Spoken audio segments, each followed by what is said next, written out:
A posterior placenta is a placenta attached to the back wall of the uterus. The back wall of the uterus is the side of the uterus that is closest to the mother's spinal column. The term posterior means in the back, and is the opposite of anterior, which means to the front. The position of the placenta depends largely on the location of the egg when it has been fertilized. The fertilized egg attaches to the wall of the uterus and begins to grow from that location. The uterus is a thickly muscled, pear-shaped organ nestled in a woman's pelvic bones. During pregnancy, the uterus enlarges as the baby grows. The placenta, the important liver-shaped organ that transfers oxygen-rich blood and nutrients from the mother to the baby, is attached to the inner wall of the uterus. The placenta might attach to the front side of the uterus, facing the woman's belly, called an anterior placenta. If the placenta attaches to the back wall of the uterus, it is called a posterior placenta. Both anterior and posterior placenta positions are considered normal for the mother and developing baby. Concern arises when the placenta develops toward the cervix, called placenta previa.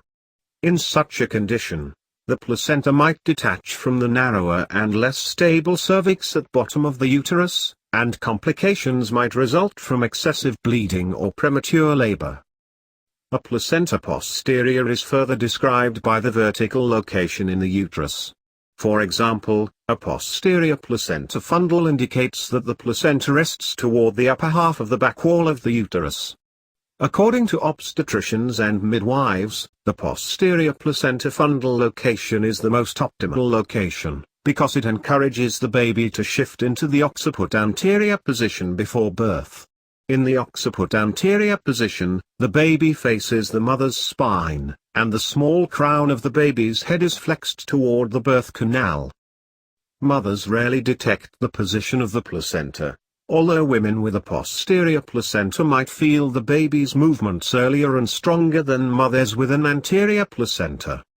This is because a posterior placenta fills the back wall of the uterus, forcing the baby forward and closer to the woman's belly where movements and fetal heartbeats are more easily detected. Ultrasounds, first used for obstetrics in the 1960s, detect the position of the placenta and developing baby. On occasion, the placenta will shift as the uterus grows larger. Mothers who are diagnosed with placenta previa might discover that the placenta has shifted into a posterior placental fundal or anterior placental position by the time of birth.